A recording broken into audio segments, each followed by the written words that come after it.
Uszyłam sukienkę w najmodniejszy wzór w tym sezonie, wzorując się na komplecie z sieciówki. Cześć, tutaj Michalina i szyjemy dzisiaj sukienkę. Zero zdziwienia. Na początku jak zwykle będzie dużo gadania, więc jeżeli chcecie od razu przeskoczyć do projektu i do samego szycia, to idźcie do tego momentu.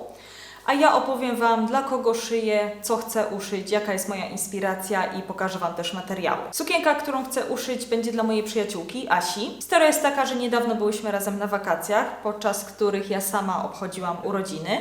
I Asia była tutaj prowodorem razem z dwójką innych znajomych do urządzenia mi naprawdę świetnej niespodzianki podczas moich urodzin. Jeżeli chodzi o pozostałe dwie osoby, które z nami byli to faceci, więc sorry, ale Wam nie uszyję sukienki. Stwierdziłam, że to musi być prezent, który będzie naprawdę specjalny.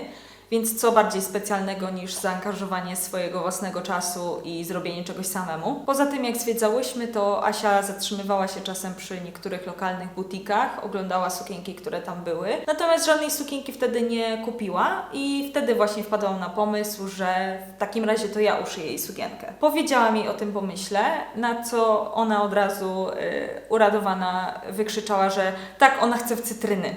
I ja wiem, że cytryny to jest teraz wzór bardzo popularny, a te trendy są teraz takie, że coś, co jest bardzo popularne teraz, w przyszłym roku może już w ogóle nie być popularne. Ale stwierdziłam, że jeżeli taka jest jej wola, to jak najbardziej, niech to będą cytryny. Po powrocie na Instagramie algorytm podpowiadał mi bardzo dużo zdjęć, najczęściej jakichś influencerek, które robiły sobie zdjęcia w miejscach, w których byłam. I zobaczyłam jedno takie zdjęcie.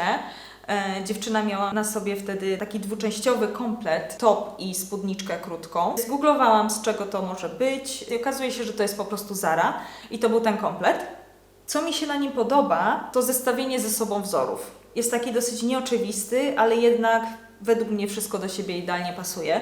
Czyli są cytryny, ale nie jest to jakiś przeważający wzór. Jest też wzór w biało-czerwone paski i taki kontrastujący, fajny, habrowy kolor. Ja nie będę robić setu, uszyję sukienkę i będzie to sukienka znowu na bazie wykroju Rose Cafe Bustier od Daria Patternmaking. W związku z tym, że niedawno opublikowałam film, gdzie pokazuję każdy etap szycia tego typu sukienki, więc podlinkuję go Wam, ale nie będę pokazywać dokładnie, jak to wszystko uszyć. Z różnic to nie będę ładować tam fishbin prostych, ponieważ ma to być letnia sukienka i wygodna sukienka. Natomiast też użyję gotowych miseczek, też użyję fishbin pod biustem, też zrobię gorset wiązany, a sukienka będzie rozkloszowana z prostokątów. Jeżeli chodzi o materiały, tym razem nie chcę używać materiałów, które kupiłam w Lumpeksie, bo wiecie, to jest na prezent. Nie każdy może sobie życzyć, aczkolwiek nie sądzę, żeby Asia miała jakikolwiek z tym problem. Ale kupiłam materiały nowe. Na Allegro znalazłam jeden materiał bawełniany, który był w cytryny, ale był dosyć drogi. Było to około 25 zł za chyba pół metra nawet. I bardzo szybko on zresztą zniknął z tego Allegro. Zanim w ogóle zebrałam się do tego, żeby to kupić, on zniknął z tego Allegro, więc nie miałam już żadnej alternatywy, jeżeli chodzi o bawełnę w cytryny. Więc wykorzystam co? Pościel. Pościel z Sinseya. Jeżeli nadal jest dostępna, to zalinkuję Wam w opisie. Jest troszkę prześwitująca, ale zobaczycie, że użyję podszewki. Jeżeli chodzi o tkaninę w paski, to myślę, że udało mi się znaleźć coś naprawdę bardzo podobnego do mojej inspiracji. Czyli biała bawełna w nadrukowane czerwone paski. Moim kontrastującym, habrowym kolorem będzie taka oto bawełna. No i ostatnie to jest podszewka, też bawełna biała, podobnej gęstości. Myślę, że wszystkie z tych materiałów, z tego co dobrze pamiętam, to jest około 125 gram na metr kwadratowy. Może niektóre mają 130, może ta podszewka ma troszeczkę mniej. Z gadania to tyle, zapraszam. Gorset uszyty będzie z tkaniny w cytryny.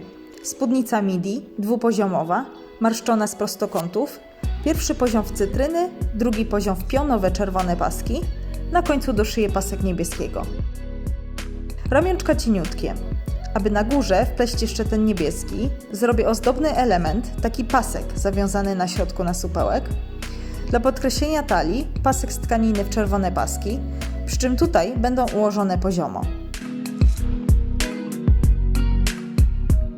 Warto zaznaczyć, że moja przyjaciółka praktycznie co do centymetra ma takie same wymiary jak ja w biuście i w pasie, a to są jedyne parametry, których do uszycia tej sukienki będę potrzebować. Będę mogła więc bez problemu przymierzać sukienkę i kontrolować progres, a także zaprezentować ją Wam na koniec. Przechodzę do wykroju. Na tym etapie mogę się pochwalić moim segregatorem. Mam tam posegregowane wykroje, ich modyfikacje i różne rozmiary. Bardzo ułatwia to pracę. W przypadku wykroju Rose Cafe Bustier zgubiłam tylko górny element miseczki, ale to dla mnie żaden problem. Zawsze używam gotowych sztywnych wkładek, które i tak mają trochę inny kształt, więc ten brakujący fragment po prostu rysuję sama.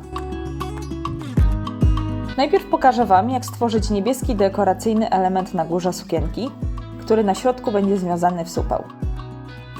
Składam zapasy na szef wykroju do tyłu i łączę go tak, jak będzie wyglądał po zszyciu.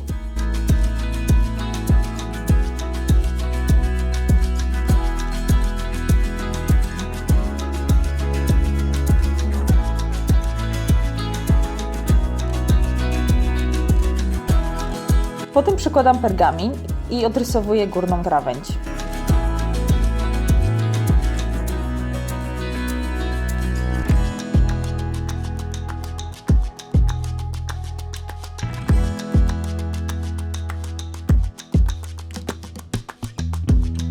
Szerokość ustalam na oko.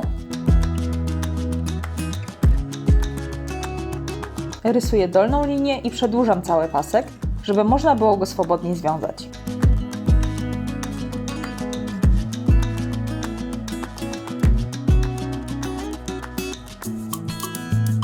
Poza kamerą dodaję jeszcze centymetrowy zapas na szef, na górze i na dole. Wycięłam sobie wszystkie elementy gorsetu, podkleiłam też flizeliną. Jest to trochę cieńsza flizelina niż normalnie używam, ale jako że nie będę robić fishbin prostych w gorsecie, to na krańcach tego elementu, gdzie normalnie byłyby fishbiny, przekleiłam też kolejną flizelinę, czyli taśmę flizelinową. Wycięłam też podszewkę i zafastrygowałam sobie elementy miseczek. Zafastrygowałam sobie do podszewki, dlatego że to wszystko będzie nałożone na miseczkę, która jest w kolorze ciała. I ja po prostu mając tylko jedną warstwę tej wierzchniej tkaniny w cytryny, no to by mi prześwitywała ten kolor cielisty, tak? Więc dlatego sobie zafastrygowałam na maszynie wierzchnią warstwę do białej warstwy. Zrobiłam to na maszynie na 4 na najdłuższej wartości ściegu, bo nie chciało mi się ręcznie, szczerze mówiąc. Teraz to wszystko sobie skompletuję.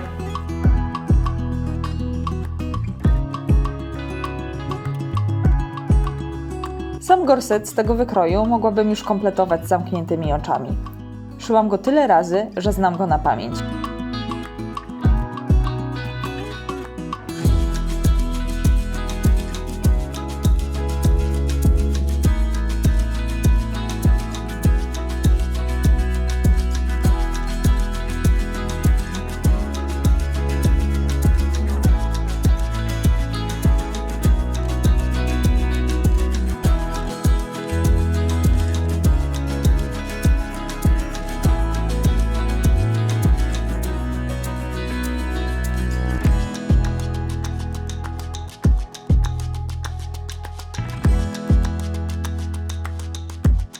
Zszyłam sobie już wierzchnią warstwę gorsetu i podszewkę gorsetu. Jedyna różnica w stosunku do tego, co robiłam poprzednio przy tej sukience z tego wykroju, że zapasy na szef rozprasowałam tutaj rozłożone. Nie będę robić tuneli na fishbiny. No i co? To, co zwykle teraz, czyli podszewka do wierzchniej warstwy prawymi stronami spinam, przeszywam tutaj. A potem miseczki.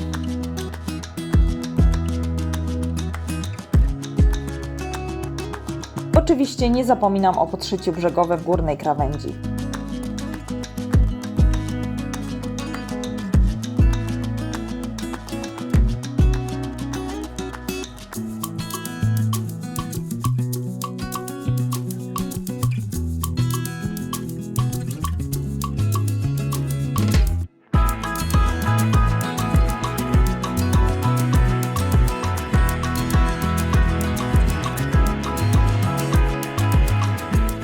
Praktycznie wieczór, ale skończyłam tą podstawową część gorsetu.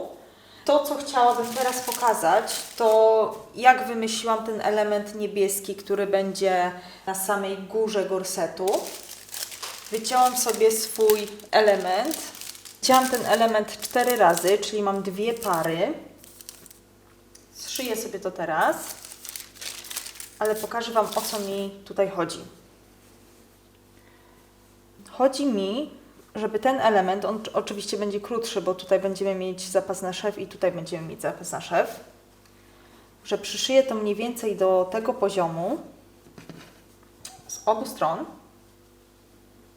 i tutaj zostawię miejsce na zawiązanie tego na supełek. Widzicie moją wizję? Taką miałam wizję. Zszywam niebieskie elementy na dole oraz na górze, w tym miejscu, gdzie pasek będzie tworzył supeł. Krawędzie przeznaczone do przyszycia do gorsetu pozostawiam otwarte.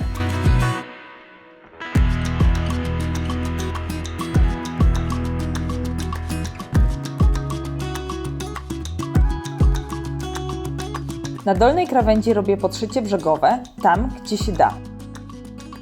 Do samego narożnika dojść się nie uda.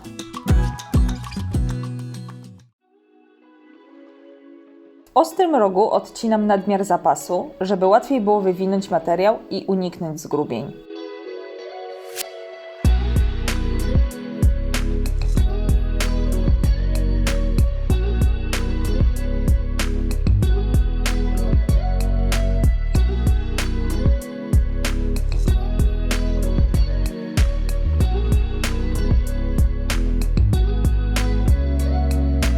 Po zaprasowaniu zauważam, że lewa strona paska lekko wystaje, więc wyrównuję nożyczkami i wykańczam niezszytą krawędź ściegiem zygzakowym.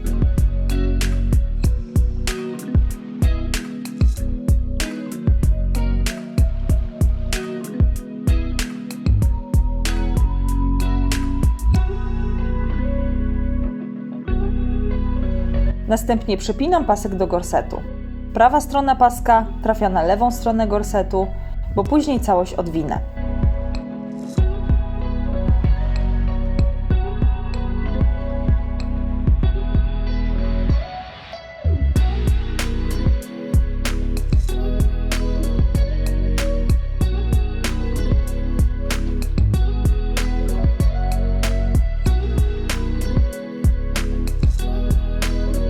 Szyję jak najbliżej krawędzi gorsetu i kończę tam, gdzie kończy się otwarta krawędź paska.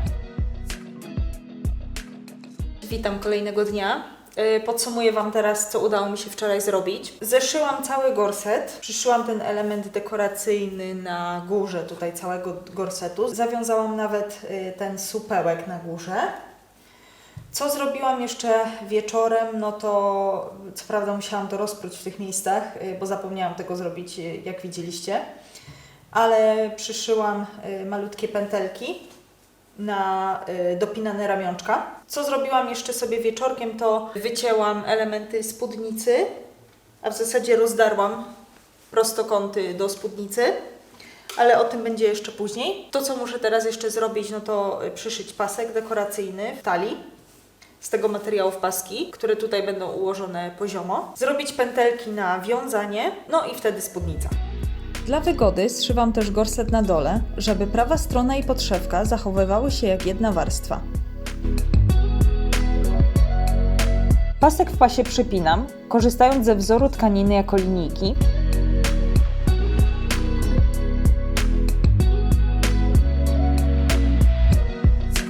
I zszywam w odległości równej połowie stopki maszyny od krawędzi.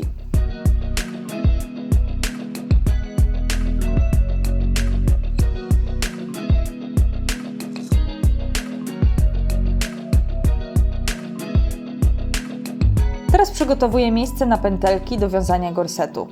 Rysuję pomocniczą linię. Wycinam pętelki z wcześniej uszytego paseczka i przypinam je w równych odstępach, po 9 na każdą stronę.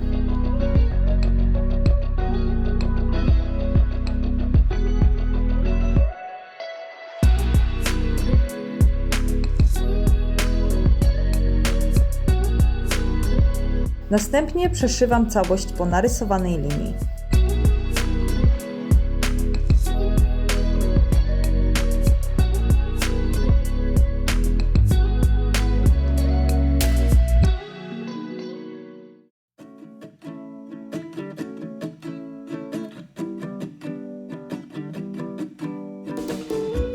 Tylne krawędzie gorsetu wykańczam lamówką.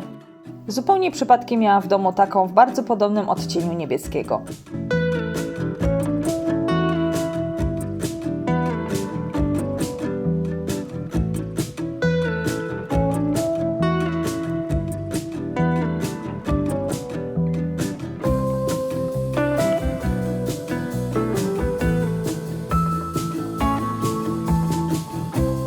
Szyję białą nicią, więc przy niebieskim elemencie na górze zmieniam górną nić na niebieską, żeby było estetycznie.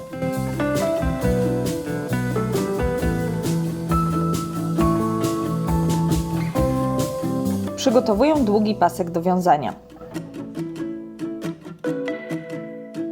Tym razem rezygnuję z metody na sznurek, którą pokazywałam wcześniej.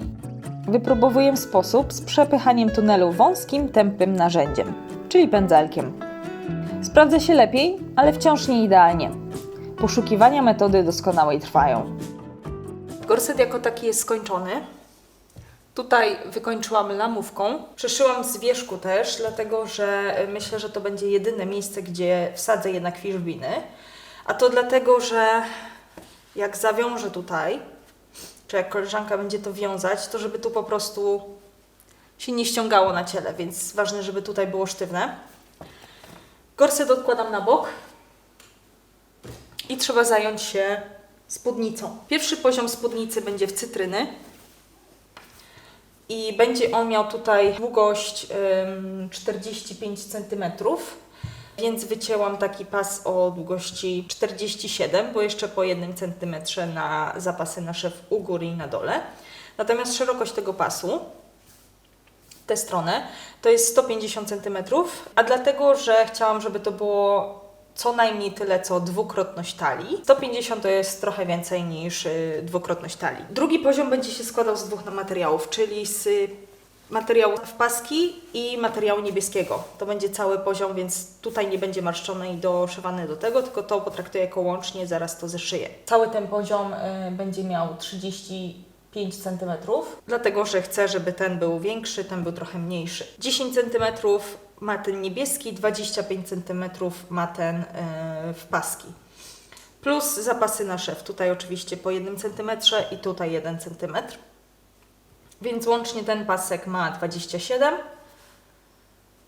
długości, a ten ma 12. Natomiast od razu stwierdziłam, że nie chcę podwijać jakoś normalnie tej spódnicy, żeby tu był szef. Więc zrobię to tak, że wycięłam dwukrotnie dłuższy ten pasek, złożę go na pół i będzie wszystko fajnie, nie będę musiała potem robić w ogóle podwinięcia. Natomiast jeżeli chodzi o szerokość tych pasów, to jest to 150 razy 1,5, czyli łącznie 225 cm. Szerokość całych moich materiałów to było około 150 cm, więc ja tutaj sobie dosztukowałam. Z tyłu po 2 kawałki, tutaj 40 cm, z drugiej strony 40 cm. Połączyłam to szwem francuskim, już poza kamerą. Jak widać, nawet całkiem dobrze udało mi się dopasować wzór. Wcale nie widać, gdzie to jest.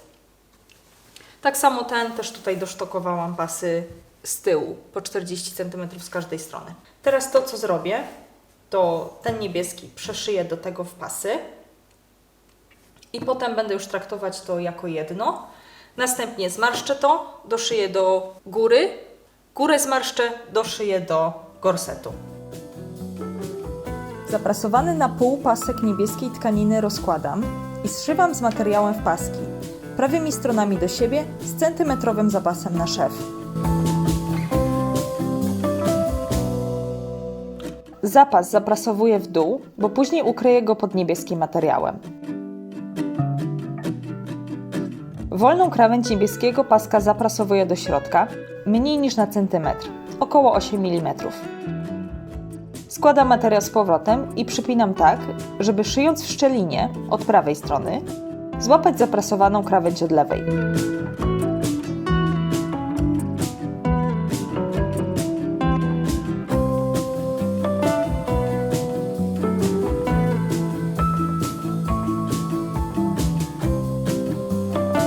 Dolna nić była niebieska, więc szef jest zupełnie niewidoczny.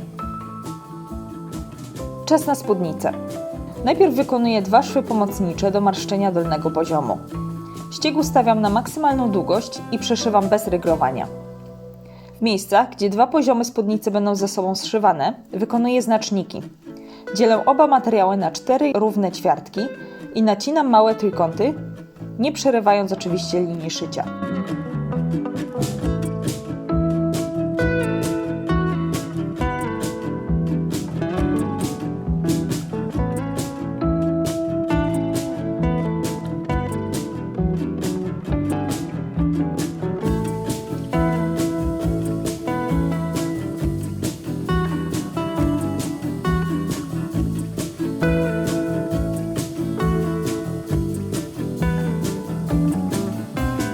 Odnajduję swoje znaczniki i spinam oba poziomy spódnicy w tych miejscach.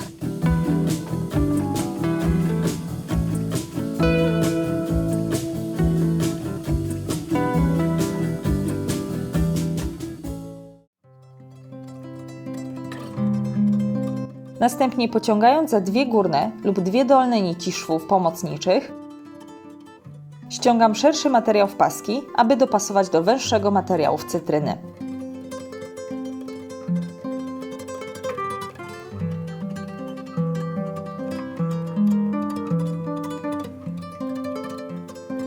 Następnie zszywam, wykańczam zapasy zygzakiem i zaprasowuję je ku górze. Górna część spódnicy będzie marszczona tylko na szerokości gorsetu. Gotowy gorset ma 67 cm, czyli pozostaje około 5-6 cm wolnej przestrzeni na wiązanie. W spódnicę na tej szerokości po obu stronach wszyję gumkę dla elastyczności. Spódnicę składam na pół i zaznaczam na górze po 67 cm od środka z obu stron, ponieważ marszczenia spódnicy w pasie będą wykonane w proporcji 2:1.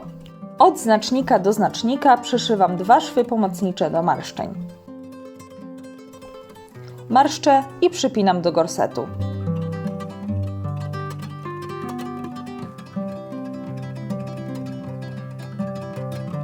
Zaznaczam środek gorsetu i dopasowuję do środka spódnicy.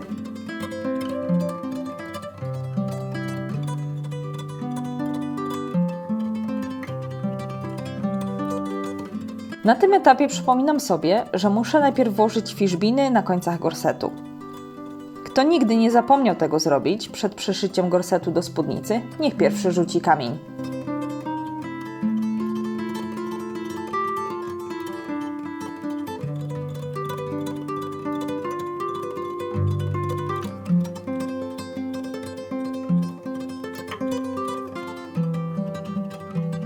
Fiszbiny odcinam tak, aby kończyły się trochę wcześniej niż zapas na szef w pasie.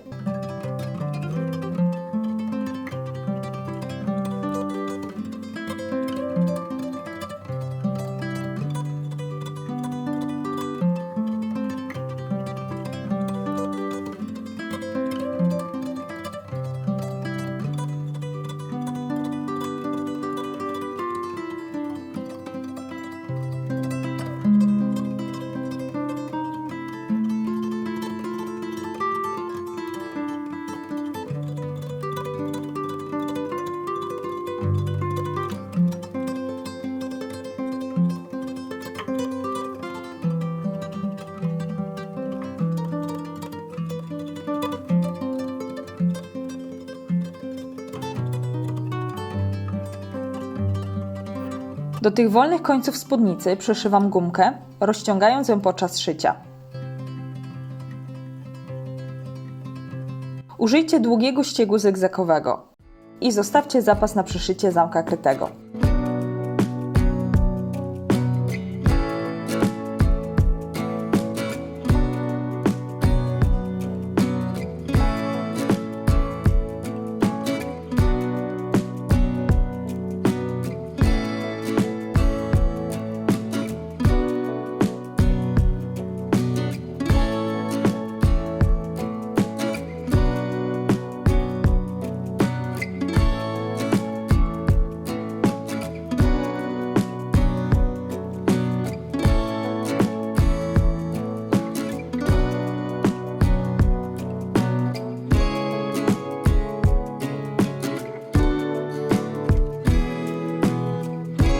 Na długości spódnicy, gdzie są cytryny, potrzebuję podszewki, bo tkanina prześwituje.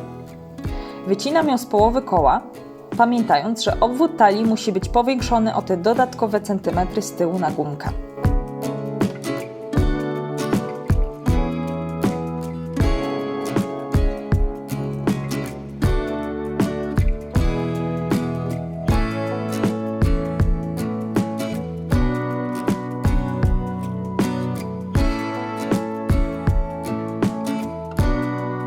Podszewkę przyszywam prawą stroną do lewej strony gorsetu.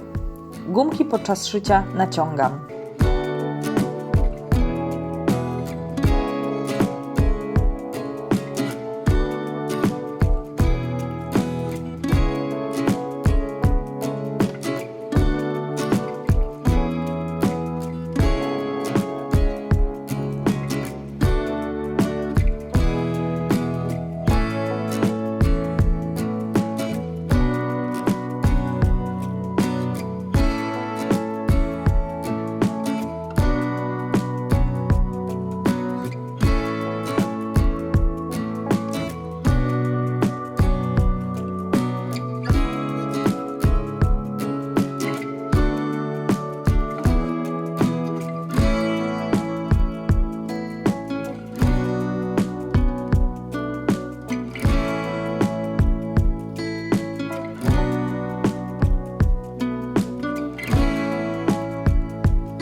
Sukienka prawie skończona. Wczoraj wieczorem ręcznie przyszyłam tutaj tunele i włożyłam fiszbiny pod miseczki. Muszę zrobić też ramionczka. Ramionczka zrobię z tej tkaniny z cytrynami, bo na razie tak roboczo wpięłam sobie beżowe ramionczka, które miałam, odpinane.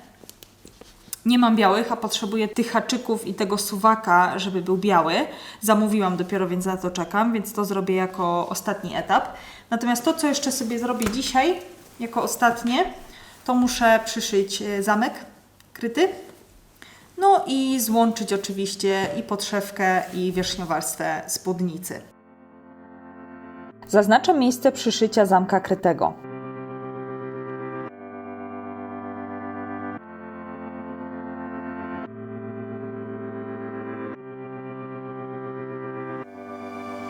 Przypinam zamek, uważając, żeby nie przyszyć przez przypadek podszewki.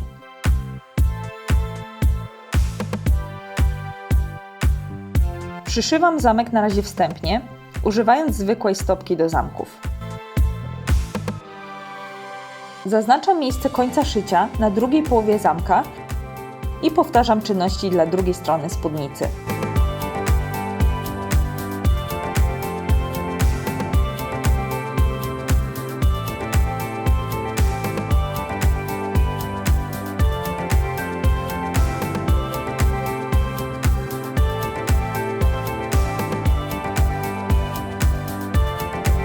Przeszywam ponownie, używając stopki do wszywania zamków krytych. Odchylam zęby zamka palcem i prowadzę igłę jak najbliżej zębów.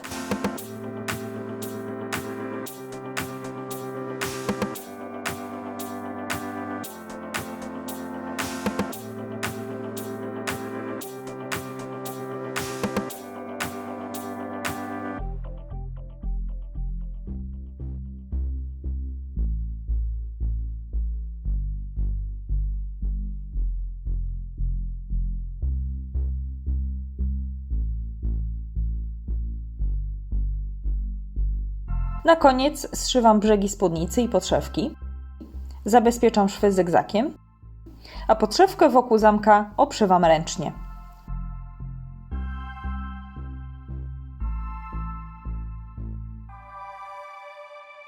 I gotowe! Sukienka jest skończona. Dzięki za oglądanie. Dajcie znać w komentarzu, jak Wam się podoba moja wersja sukienki w najmodniejszym wzorze w tym sezonie. Ja jestem naprawdę zadowolona, jak pomysł z mojej głowy udało się faktycznie przerzucić na tkaninę i zrobić coś z tego. Bardzo podoba mi się szczególnie ten element.